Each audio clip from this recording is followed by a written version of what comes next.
大家好，欢迎收看今天的面具人。今天是2021年的4月11日，星期天。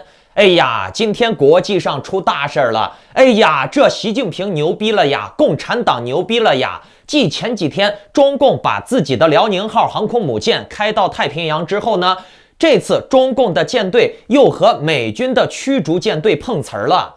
那今天呀，咱们的新闻部分来讲3件事儿。国际上讲1件事儿，国内讲2件事儿啊。国内的事情标题中你们也都看到了，这中国算是比较大的房屋中介公司贝壳公司不妙了，可能要出事儿了，并且呢，中国的房价会出现一个较大的波动。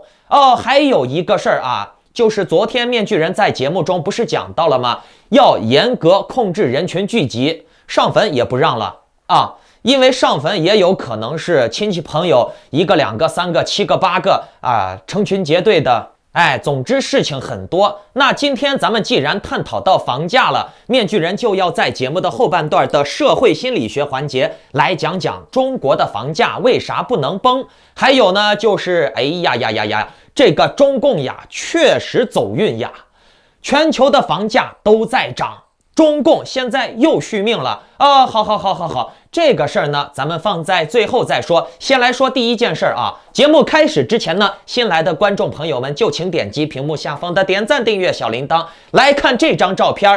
这是来自美国海军官方发布的一张照片。美军在照片中注释解释称，这张照片是4月4日在菲律宾海域拍摄的。照片里面呢，这2名美军官员是马斯廷号驱逐舰的指挥官罗伯特·布里格斯中校与理查德·斯莱中校，他们当时正在导航室里面监测水面的接触情况。左边的这个老哥看起来还是挺轻松愉快休闲的啊，腿搭在那里，看起来他的状态并不是很紧张。当然了，人家也有可能是对自己的实力自信，所以呢不紧张，就像那个史泰龙似的，对吧？你们看这个照片中显示了马斯廷号导弹驱逐舰与中国的海军航空母舰辽宁号并排而行，这2艘军舰的距离看起来并不算远，你甚至可以从美军的视角清楚地看到辽宁舰上面的那些飞机。那这个马斯廷号是属于美国第71特遣部队的第15驱逐舰中队。那这个可是美国海军最大的驱逐舰中队之一，也是美国第7舰队的主要水面部队之一，战斗力那是非凡的。如果说美军派出这个级别的舰队和中共的舰队进行对峙的话，那就可以看出美国对中国军力的重视，是不是？如果说美国对中国的军力不担心的话，他不用出动这个级别的舰队啊。在这里啊，面具人就想说，如果美国在这个时候派出这种级别的舰队和中共对峙，那中共就沾光了。为啥啊？中共可以吹牛逼了呀，看美国最强的舰队又咋了嘛？面对我们利海国还不是不敢动手吗？他只敢在我跟前晃。再说了，我们习主席已经完成了一个壮举，把辽宁号航空母舰舰队都开到太平洋上面了，他美国怎么样嘛？他只敢远远的望着，不敢动手吗？还不是不敢打吗？美军也不过如此。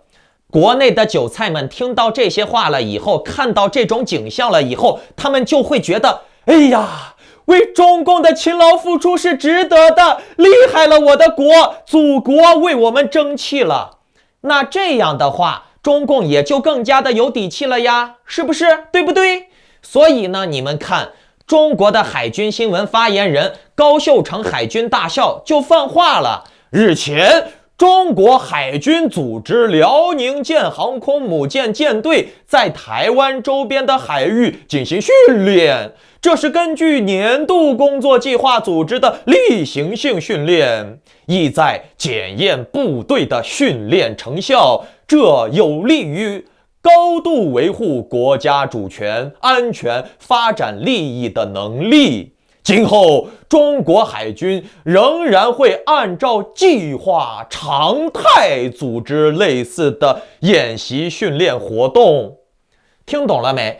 最后一句话是关键啊！中国海军仍然将会按照计划常态组织类似的演习训练活动。常态组织是什么意思？这个话的意思有很多，你可以多重理解。常态化、长期、经常、正常，明白了吧？那中共航空母舰在太平洋就是常态，那这是什么意思？就等于是说，太平洋就是我中共我家的，我的舰队在这里怎么了？这不是很正常的事儿吗？当然了，这是国内文宣的说法，是给国内人打鸡血的，但是中共他确实是做出了这种姿态，对不对？他真的把航空母舰开过来了，并且呢，他真的放话了，我就是要在这儿常态化了。国内的人肯定会觉得中共厉害了。同样的，咱们墙外的反共人士看到这种新闻了以后，他肯定也是不信中共现在很厉害的。他会自我意淫阿 Q 精神，觉得中共今天要倒了，明天要死了，对吧？同样的，美国那边的新闻也肯定会说自己沾光了呀，自己厉害了呀，各为其主嘛。公说公有理，婆说婆有理。反共圈普遍是这样说的：美军官方放出的这张照片可以看到，船上的2名官员翘脚很轻松，这明显就是嘲讽解放军的战斗力不足。按理来说，辽宁号本次的护卫队应该有055大型驱逐舰1艘，052D 型驱逐舰2艘，05A 型的护卫舰1艘，901型的补给舰1艘。但是呢，当时在场的不知道是什么原因，仅仅剩下052D 1艘，054A 1艘。护卫舰的兵力明显不足，让美舰队有空隙插入到解放军的航母战斗群当中，逼他们航开，并且呢拍照为证。虽然当时在公海，理论上来说每艘军舰都有航行自由，但是海上这么大，美军还故意切入到辽宁号的航线当中，这就是一种警告与挑衅，并且很轻蔑。听懂了没？这是反共圈里面的说法。总之呢，就是公说公有理，婆说婆有理。但是我们不能否认的是，中国之前他不敢这样玩，现在呢敢了。所以呢，反共媒体或者是港台媒体，他们犯了兵家的大忌，就是军事上盲目自信。你们要明白，共产党的作战方式有很多呀。你们一定就认为正面开炮才算打仗吗？那面具人，我问你，消耗战开炮没？资讯战开炮没？金融战开炮没？没有吧？都没有开炮吧？中共自从朝鲜战争结束这几十年以来，他除了对自己的人民开枪开炮，他有没有对外人开过一枪一炮？有没有？没有吧？可是为什么中共还是越来越强？甚至中共现在控制的区域已经开始多于美国了。你们看，美国用开枪开炮控制了中东，结果呢，中共没有费一兵一卒，现在也控制住了中东、非洲呀，甚至还有缅甸、泰国、一带一路沿线的很多国家，对不对？他开炮了吗？他开枪了吗？过去小瞧共产党的，现在都已经被共产党干翻了，这也是不争的事实吧？那未来还有谁会被共产党干翻？不知道。但是面具人，我敢肯定的是，骄兵必败。面具人，我可以清楚地告诉你们，想要反共，先从对共产党有一个清楚的认知做起。美军这次之所以要在太平洋上面和中共正面的刚一下，那也是没办法的事儿。你想嘛，中共都要常态化到太平洋去了，这日本、菲律宾都闹翻天了，意见很大，尤其是菲律宾这次够意思呀，和习近平直接翻脸了说要跟习近平不惜开火呢。为啥？因为菲律宾曾经是美国在亚洲的一块殖民地，1946年二战结束以后，菲律宾就正式独立了，脱离美国了。那独立以后的菲律宾还是和美国这个前宗主国保持着非常紧密的关系。可是呢，他有了自主权以后，他可以和更多的国家来搞关系。所以独立后的菲律宾和中国也开展了很多外交关系。杜特尔特也是老奸巨猾，在政治上啊，菲律宾比台湾聪明太多了。你看杜特尔特两头敲诈，一边诈中共的钱，诈中共的武器，一边呢又诈美国的钱，诈美国的武器。这中共和美国为了讨好菲律宾，都免费的给菲律宾送武器、送医疗物资、送钱。菲律宾正是对自己的国土的重要性有着清醒的认知，所以呢，菲律宾和你称兄道弟的时候好得很，但是呢，该翻脸的时候就翻脸，对不对？在拿到了很多中共的好处了以后，菲律宾觉得，哎呀，是时候和美国拉拉关系了。刚好这中共跑到太平洋上面了，是不是？好，看我菲律宾打头阵，和中共刚两下。菲律宾国防部的发言人安多龙发表声明称，随着南海局势的发展，菲律宾应该对所有的选项保持开放态度，包括利用与其他国家的合作，比如与美国的伙伴关系来对付中国。看菲律宾他说这个话就是一个测试，如果说美国支持他，那菲律宾又可以落到好处；如果说美国不支持他，菲律宾也可以给中共一个台阶下，让中共拿出来好处啊。不过这次呢，显然美国是支持菲律宾了。为啥呢？不支持不行了呀，太平洋太重要了，你控制住了海域，你控制住了海上航行权，你就可以干很多事儿呀。全世界的贸易，它并非都只能从飞机走呀，大批量的贸易呀，航行的东西呀，它还是走海运的，懂了没？如果中共控制住海运的话，那他在这儿收点税，收个过路费，能行吗？对不对？按理来说，谁控制住海域，谁就控制住了海上运输权，对不对？美国当然要争了呀，而且中共现在还要在南海造岛，造了岛以后，中共又可以输出什么房地产呀、海上乐园呀，对不对？海上城市呀，这也是一个大的蓄水池，能吸纳资金。美国肯定不能放弃这个机会。如果说美国再连菲律宾呀、中东呀、日本呀、缅甸呀这些小老弟都丢了以后，美国还混啥嘛？美国直接闭关锁国，死球了算了。所以不管是拜登呀，还是这个民主党呀，只要是一个有脑子的政客，他为美国的未来担心过的话，他都应该去据理力争争这个海洋霸权，懂了没？我估计也只有川普打打嘴炮，做做生意，觉得这个海上的航行权也是可以卖的嘛。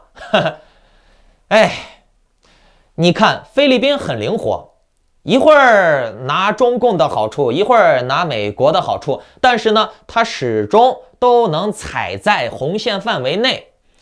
我们看到了菲律宾的大国政治、国际外交是很灵活的。像菲律宾这么灵活的国际政治能力，台湾是望尘莫及的。台湾目前呢，还是忙着大内宣、内斗、洗脑渔民呢。这也许就是台湾的宿命吧。台湾的这个年轻人呀，生来被洗脑，看不到真相。我也是见识过了。言论自由的环境下，谁说不能洗脑呢？对不对？共产党能这个控制互联网，那你说台湾他用政府的力量来买通主流媒体来控制一些网络渠道，来关掉一些电视台，他也是可以做到的呀。好了，这个东西咱们就不深挖了。今天的主题不是讲台湾大家可以自己私下开开脑洞自己去查阅一下台湾现在的相关的情况什么飞机掉下来了，火车出轨了，基本上隔上几个月就要出现一次这么个事儿。相比于你看中国大陆，虽然说中国大陆也出现类似的事儿，但是呢，中国大陆有多少人呀？有多少大的土地呀？你要是按比例算下来的话，台湾的这个事故频率真的不算低，真的不算低。为什么呢？你们想想吧。好了，来讲今天的第二个新闻近日呢，有网友发帖称，清明假期期间山东烟台市的芝罘区黄务街道办事处东朱岩居委会发布通告称，严禁管辖区域内的居民上坟祭祀，这引发了当地群众的不满。有记者看到这则发布于4月1日的通告称，根据上级的规定，要取消清明节的上坟祭祀等活动，由本居委会的工作人员来代替居民向他们的先祖们统一上坟祭祀，奉上鲜花一扎。本区的居民严格禁止进山上坟祭祀扫墓等风俗活动，采取在家中祭祀追思的方式缅怀故人。按理来说呀，这清明节上坟扫墓祭祀是中国的传统风俗，可为何当地会出台通告禁止居民上坟扫墓呢？4月10日下午4点，记者就这个问题采访烟台的芝罘区政府办的工作人员，工作人员表示将记录问题进行核实。这个事儿呀，搞得当地是民怨沸腾。那针对这个事情，有记者致电采访了当地区政府的宣传人员。这个宣传部的一位工作人员回复称，东朱岩居委会位于芝罘区的郊区，当时发布该通告的目的是为了山林防火，但是呢，方法简单粗暴了一点，已对居委会的负责人提出了批评教育。听懂了没？为了山林防火，只是这个方法简单粗暴了一点，但是呢，事情还是要做的。这街道办、小区、区政府不让民众去上坟，不让民众去扫墓，对吧？结果呢，搞得民怨沸腾，收不住了。然后呢，共产党出来做好人，共产党就说了：“哎呀，你们怎么能这么做呢？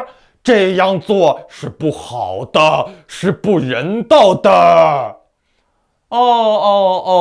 说到这儿了，面具人我就想说了啊，那这个事儿是4月10号爆出来的。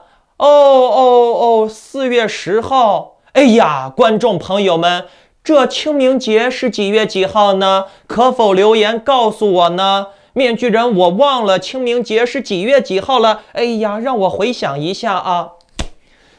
清明节是4月4号，对吧？面具人，我明白了。这他妈的清明节都过完了，你把这个上坟的事儿也禁止完了，你他妈的现在跳出来装好人说，哎呀，禁止上坟是不人道的，你糊弄傻子呢是不是啊？明年接着玩这一出是不是啊？反正中国人也没啥记忆能力嘛，欺负中国人蠢呗，是不是？而且呢，咱们再想，中国现在管制的如此严格，任何消息都是领导组织层层传达，稍微做错了，轻则丢官，重则坐牢。别说一个政策发错了，就连在网上说错一句话都要被抓。在如此严格的监管之下，你认为什么禁止上坟扫墓这些行为是基层的工作人员有权利执行的吗？再说了，这些基层的什么公务员呀、工作人员呀，人家一天能轻松一点，为啥要给自己找事儿呢？轻轻松松的上班等下班混个工资就行了嘛。这很显然并不是基层的这些人自发的要去禁止别人家扫墓上坟的事儿，懂了没？明明是你中共想要做的事儿啊，你中共怕这些人聚集闹事儿，然后呢，你拿基层当幌子，拿这些给你执行的人、干活的人当幌子，最后呢，把这个事儿拖过了清明节以后，你出来当好人啊。可是呢，明年继续干，该干的事儿还是要干。那这是不是印证了面具人说的，中共要是装好人，批判什么政策的时候，就代表中共一定是要大力推进这种政策了。而且呀，面具人，我告诉你，不让上坟不仅仅是什么山东呀、河南呀，全国很多地方都不让上坟。因为中共他现在处于高压政治，他很害怕民众聚集了以后互相交流什么不满情绪，懂了没？那至于为什么不让聚众，中共是怎么维稳的，这些内容呢，我在前天、昨天的节目中都讲得很清楚了，讲得很深度了。你们看完今天的节目，可以翻阅一下昨天、前天的2期节目啊，回顾一下。好了，来讲咱们今天的第3个话题啊，那这个话题是重中之重啊。4月10日上午9点多，陆续有媒体爆出市场监督管理总局对阿里巴巴的2选1垄断行为做出了182.28亿元的行政处罚。4月10日中午12点42分，58同城的 CEO 姚劲波便在其个人实名认证的微博中发文，炮轰贝壳找房存在房产交易领域明目张胆的2选1包装成自愿的垄断行为，建议罚款贝壳40亿元。对于姚劲波的讨伐，贝壳找房方面回应称，自从创立起，贝壳坚持依法经营，完善合规体系，以科技驱动行业良性发展。我们都知道，阿里巴巴昨天被罚了182亿。阿里巴巴是中国电商的第1大品牌，对吧？那么中国电商的第2大品牌是谁？你们知道吗？京东、拼多多？哎，那你们想错了。中国电商的第2大平台是贝壳。2020年，贝壳的 GTV 总交易额达到了3.5万亿元，而京东或者是拼多多，他们的数据均未超过3万亿元，等于说京东和拼多多和贝壳找房的销售额呀，这个总交易额呀，差距还是比较大的，只有阿里压过了贝壳。那么阿里巴巴被处罚以后，作为老2的贝壳，它的地位就比较尴尬了。它不光是宽泛意义上的第2大电商品牌，它也是房产中介服务领域的第1大品牌。那4月10日的时候，同行冤家姚劲波在阿里被罚的当天，就发文指责贝壳存在强买强卖的垄断行为，并且强烈呼吁国家启动反垄断调查，罚款贝壳，也按照4%的标准罚贝壳40亿元。这个姚劲波呀，是正在准备上市的房产中介平台安居客的实控人，也是58同城的老板。58同城、安居客大家都听说过吧？哎呀，这个事儿太复杂了。你说这个姚劲波啊，把贝壳搞掉了以后，是不是他自己就能成为房产中介平台网站的 No.1 了？他自己就成了老大哥了，对不对？而且呀，咱们仔细观察啊，姚劲波举报贝壳这个事儿，还能在网站上面大吵特吵，登百度头条，登微博头条，搜狐头条，共产党还不删贴封号。这就证明什么？这就证明共产党是想要故意把这个消息放大。可是我们再回头看啊，姚劲波他自己的58同城之前也涉嫌过垄断，被批过。可是他为什么如今还敢说别人垄断呢？这个姚劲波显然是有恃无恐的，并且呢，共产党对这条信息刚才也说了，是放行的，甚至是煽动的。面具人，我就想说了，中国现在的社会压力越来越大，因为红色贵族割韭菜割得太狠了。这压力大了以后，不光是底层互害，这些资本家也出现了反祖行为，他们也变得越来越野蛮，也越来越互害。因为共产党的这个决斗场啊，它是越来越残酷了。这些资本家呢，他们反共又不敢，所以呢，他们只能害和自己同水平的，或者是比自己弱的。至于挑战强者，他们是不会的。中国人欺软怕硬，遇到强的就跪，这也是中国人的老传统了。可是面具人，我只从宏观利益上来看啊，无论是58干掉贝壳与否，还是说贝壳干掉58，现实情况就是这个决斗场最终只有一个人能活下来，而活下来的这个人，他的生死最终还是掌握在奴隶主手里，而奴隶主依然可以决定他是死还是生。所以当年古罗马起义的领导人斯巴达克斯就看懂了这个游戏的规则，他很明白自己在决斗场厮杀到最后，他也还是死路一条。所以呢，他不能如奴隶主所愿，我们这些奴隶自相残杀，最后白白浪费人力资源，最终呢无力反抗，还是被奴隶主玩死。倒不如我们现在就凝聚起力量，反抗，打倒奴隶主。古人都能明白的道理，可是呢，中国人不明白。那么这就会出现另外一种发展结局，另外一种景象，就是这些人互斗互害，互相斗完了以后，共产党他还是掌握着道德的制高点，共产党他还是掌握着生杀大权，他就可以出来收拾残局，最后一网打尽。到最后呀，一网打尽了以后，谁垄断呀？588也没了，阿里巴巴也没了，什么巴也没了，甚至呢亲爹亲爸都没了啊！谁来垄断呀？党垄断嘛。党垄断就是为人民服务呀，就像朝鲜人也觉得金正恩是为人民服务，对不对？人民嘛，舔政府是很正常的。台湾人也舔政府呀，美国人也舔政府呀，对不对？哪儿都有舔政府的人嘛。错的永远都是人民，政府是不会错的错的都是黑心资本家。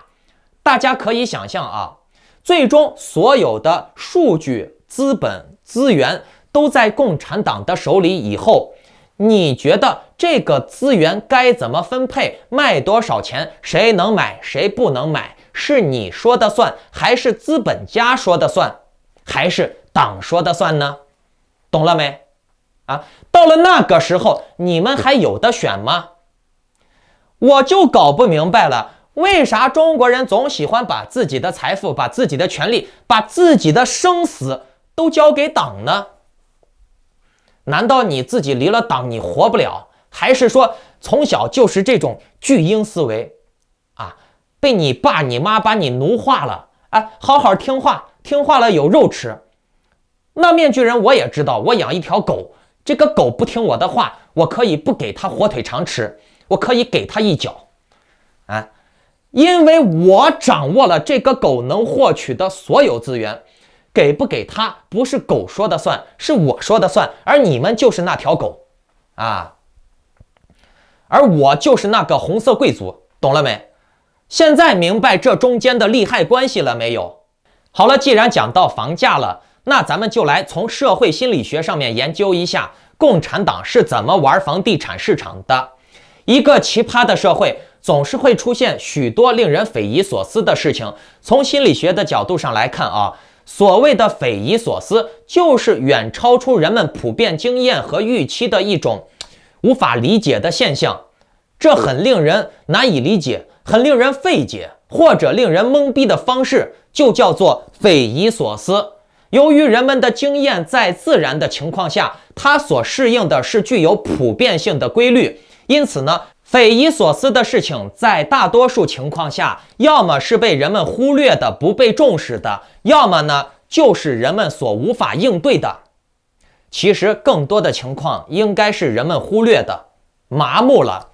比如呢，你们看上海的3个部门，住建委、银行分行以及银监局联合印发了饶舌的关于促进本地房地产市场平稳、健康、有序发展，进一步完善差别化住房信贷政策的通知，指出该通知要求上海的人们购买首套房的比例不低于40%，第2套房或者是有过房贷记录的人，他们的首付比例不得低于50%，非自住的首付比例不得低于70%。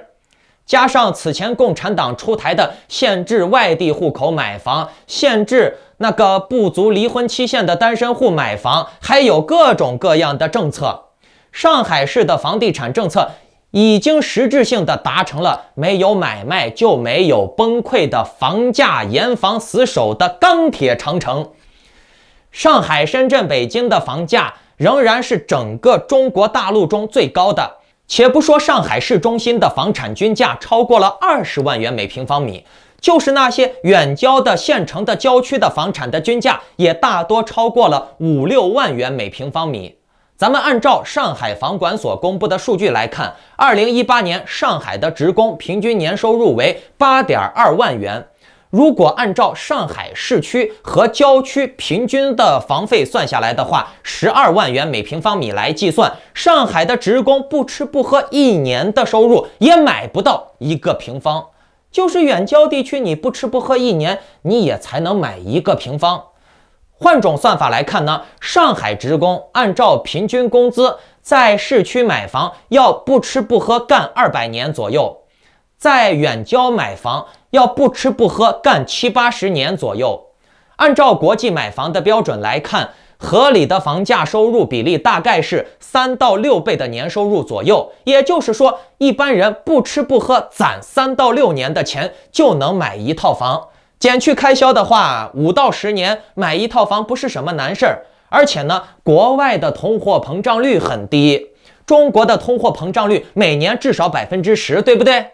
上海以及中国大陆的房价为啥高？你们想过没有？很多人都嫌这个房价涨，把这个责任推给什么炒房客呀，推给这些买房的人呀。面具人，我告诉你们，不是的。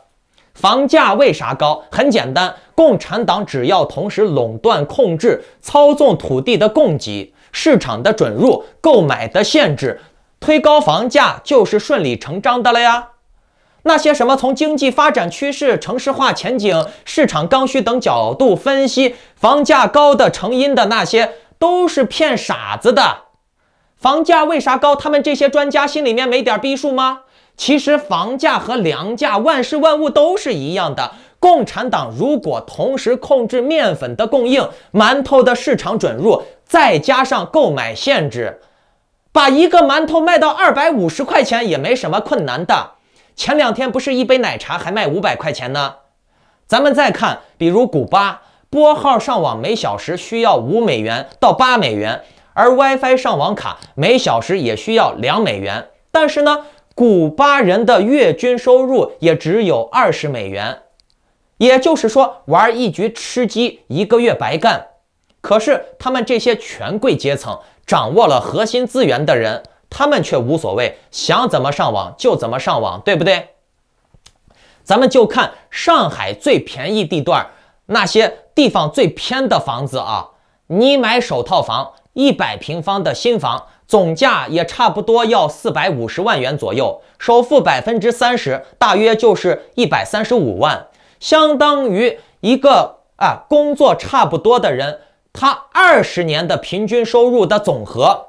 如果你是买2套房，首付的比例更是超过224万，你需要31年半不吃不喝的收入总和才能买得起。实际上呢，有上海户口的人基本上呀都是有自己的住房的，好一点差一点的区别。该有房的人都有房了，该买房的人也都买房了。大多数上海人呢，只有在出售自己的旧房的情况下才能购买新房呀，对不对？并不是每个人都是千万富翁的。除了具有上海户口的人，真正有住房需求的是外地户口的人，他们需要连续缴纳60个月以上的社保，才有资格在上海购房。如果你让那些本身就在上海的没有住房的人一次性拿出来135万元来付个首付，除了少数那些收入高的人、大老板、经理之类的，这门槛呀，对大多数普通打工者来说，那都是望尘莫及的。这样的话，造成的结果就是上海户口的房主们的旧房实际上是有价无市的。上海户口的这些旧房主们，他们虽然有房子，但是呢，他们未必每个人都舍得把自己的房子卖掉，再添个几百万买一套新的。谁没事吃饱了撑了干这种事儿？可是呢，房子还是值钱，但是呢，共产党也不希望你们把自己的二手房出手，除非呢，你出手你的二手房，把这个钱流入到新的房产里面，等于说你还是要保证你的钱能流入共产党的口袋里面。如果说你们仅仅是私人之间的二手房买卖，买二手房卖二手房，那共产党是不允许的，懂了没？那么就造成了什么样的镜像啊？就是让这些老人老户口的人卖不了旧房想买新房，另外再想办法。同样的，让外来的人也买不了旧房，让他们只能买新房。因此呢，共产党它还要通过不停的营销，增加房子的附加值，比如工作、上学、升学等等，把是否有房子融入到社会规则里面，逼人们不得不买房。你不买房就是人吓人，处处掣肘。所以呢，新的那些房地产政策啊，它就相当于冻结房地产交易。他先把房地产交易冻结了以后，再逼你不得不买房啊！你买只能买新房，买旧房买不到啊，买得到也不让你买。至于那些实在买不起的，就租房当房奴，当人下人，当没人权的人就行了嘛。我之前说过，以后在中国，房权等于人权啊！你看啊，全国现在搞路引制度，划片区。想出个省还要办签证，对不对？那就很好了嘛。上海的房子贵，为啥贵？贵有贵的道理。上海有的是机会，上海有高科技企业，上海有高就业、高工资，对吧？工资好一点，生活好一点。你想要改变命运，来上海买房吧。那至于其他的偏远地区，要么就是工业区，要么就是农业区。你们看，中国人的户口现在是随房子绑定的，并且呢，有了路引制度以后呢，出省都要办签证。也就是说，房子户口把你锁到这儿了以后，这个省不是你想出就能出的了。也就是说，你生在哪儿死在哪儿。你生在农业城市，你就好好当农民种地。你生在工业城市，你就好好当工人去搞制造，对不对？多好的，哪来那么多屁事儿啊？你想要改变命运，行呀，多攒钱，努力工作，到大城市买一套好房子，就能干那种白领呀，坐办公室的啊，高科技尖端行业的什么，喝杯咖啡呀，打打电脑的好工作，轻松工作，对吧？想不想要？想要，买房。那你说这种效应会不会逼这些人啊，想要改变命运的人去买房？会吧？你说不会？不会。大 V 们、网红们把节奏一带，多好的，以后一房难求呀，房价越来越涨呀，房子好呀。你说这个节奏能不能带起来？刚好呢，中国的这些底层暴民、无产阶级流氓，他们就是想从共产党这儿捞点好处呀。他们的眼界不足以支撑他们去看看更广阔的外面的世界，所以呢，他们生归共产党的龟，死归共产党的龟壳。其实呀，这些都不是事儿。你们要是不想着总在共产党的政策下面捞好处，你们早就能改变命运了。你如果想靠共产党捞好处，你和他玩你就输了。共产党这么保守的政权，他能让你占他的便宜？你不想想看，就像我昨天讲到的那样，共产党先搞个什么学区房，拉高房价，等入坑的人多了以后，把学区房再细分成学户房，把这个房子的稀有属性再抬高，然后呢，房价又抬高了。为了不让这些买了房的人套现以后，他又把学户房变成了不能转让的，只能用一次的。想要新的学户还得买新的房，等于说你买了这个房了以后，你的学户就是你的学户了，别人用不成。等于说你这个房买了以后再卖的话，它的属性就降低了。那你说，你能玩得过共产党吗？玩不过吧？你觉得你能从共产党的什么政策下捞到好处？他今天给你出个这个政策，明天就能给你出个那个政策啊！你觉得你能玩得过他？你牛逼了不行了，我操啊！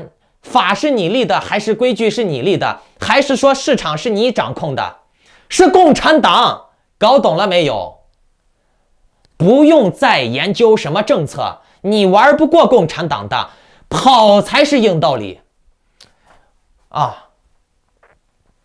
那共产党它为什么现在要限制房价呢？其实原因也很简单，房价越是畸形的增高，这个社会的资金崩溃的风险也就越大，崩溃的威力也就越大。在一个自由流通的市场里面，最终决定价格的是供需关系。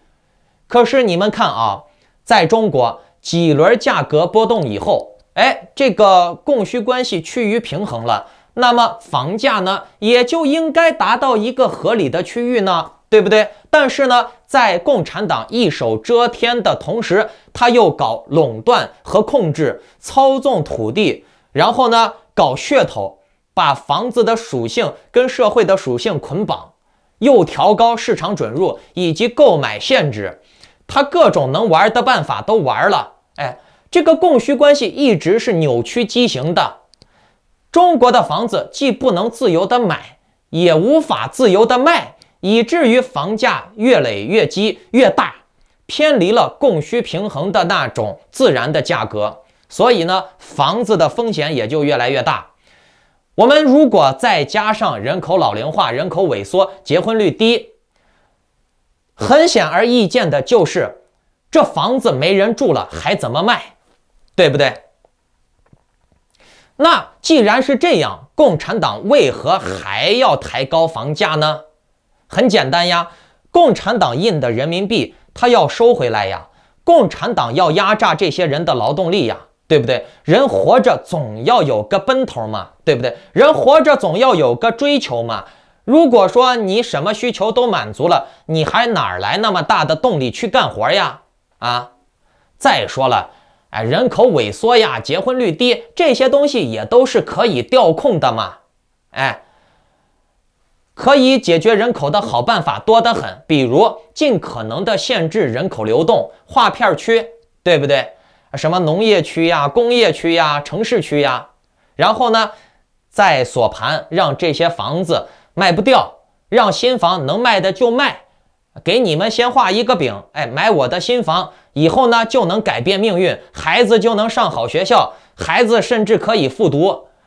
等你们入坑的人够多了以后，共产党再杀鸡，到时候呢再把政策改了，也不是不可以嘛，很可以，对不对？老子就是王法，共产党就是天，他想改就改了，你能阻止他吗？你没有自由，懂了没？没有自由就没有选择，没有选择就只能被割，对不对？刚好你说这共产党走运不？进入2021年来房价上涨的热潮继续在很多国家和地区蔓延，全球住宅房地产的价格正在以近3年来最快的速度上涨。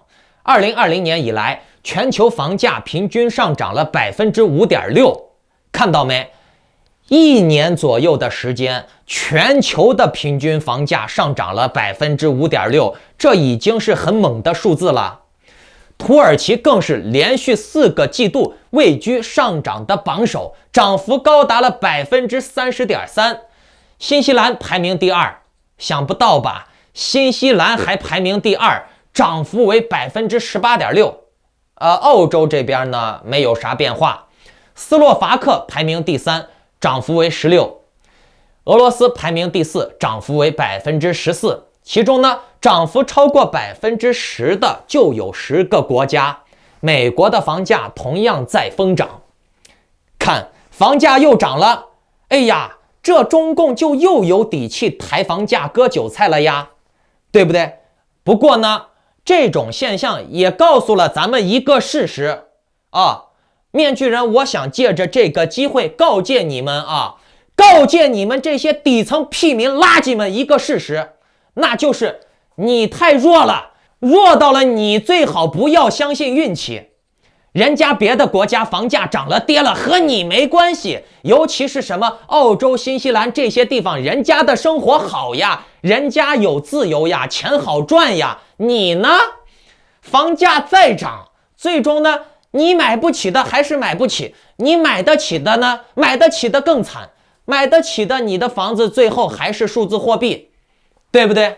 你呢？你没有红色基因，你没有红色基因，你还不就是底层的奴才狗，对吧？我在这儿，我还能轻松的赚钱，我不吃屎，我不吃地沟油，对吧？你呢？你说错一句话，不还是要被抓？你呢？地沟油、毒奶粉、毒空气，你还不是每天要吃？是不是？面具人，我告诉你，你的命就是你自己决定的，跟你他妈的爱党不爱党没关系，跟你他妈的周围的朋友没关系。先活好你自己，不当别人的累赘，你就是给你周围人最大的贡献了。又到了月底了，又该还信用卡了。每次还卡，我都是心情沉重啊。10几张卡不停的倒，光手续费都快1000块钱，1000多了吧。真的是伤透了我的心了。每个月赚的钱都交给了银行，都交给了手续费。我的 POS 机每个月都能刷到20万以上，真的是太累了。这样的日子还要过多久？真的想早点翻身啊！而且相信像我这样的朋友也大有人在。就我现在工作的地方，上班的地方都有同事也是跟我一样，每天都是倒卡，一到月底或者月初都愁得掉头发，真的是想赶紧脱坑啊！你想我们身上背负着这么大的债务压力，干什么都没有心情啊，更别说是上班挣钱了，每天都是消极的状态，晚上回家还要找份兼职干，每天都是日复一日，而且没有休息日，根本没有休息可言，感觉生活已经没有了盼头。而且前段时间我的一张大额信用卡还被封了，信誉将要破产，真的是不知道该怎么走了，熬一天是一天吧。包括反共，你不给共产党贡献1毛钱韭菜，你就是最大的反共了，知道吗？所有的出了国的，然后呢不给共产党贡献韭菜的人，都是反共斗士。所以面具人，我就想说啊，不要扯什么扯淡，搞什么成功学呀，搞什么反共学呀，那些都是扯淡。最好的反共就是出国走人，不给共产党贡献1毛钱韭菜啊！你看着共产党的这些人力资源流失完了以后，他共产党还哪来这么大的力量啊？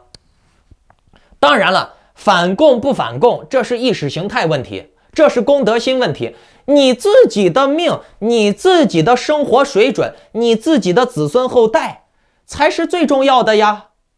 为了一句爱国，把你的整个家族，把你的子子孙孙辈辈为奴为狗当猪当狗，被红色贵族捅屁眼儿，你就高兴了？被虐狗了你就高兴了小学现在只能上4年，而且还有30%的淘汰率，你觉得你牛逼了？你能玩得过共产党赶紧跑吧！如果各位有想要跑的，或者是有不能说跑，说跑路比较搞笑，富有艺术化的渲染。如果各位有这个出国留学移民的需求，可以看屏幕下方的这个我的邮箱，或者是加我的 LINE 号跟我联系那我最近也在整理和编辑一些心理学的资料，出会员节目。如果大家想要收看的话，可以点击屏幕下方订阅旁边的加入按钮如果觉得面具人今天讲的内容能够帮助到你们的话，就请不要忘记点击转发，让更多的人加入我们，一起提高智商。对，不要忘记点赞订阅小铃铛。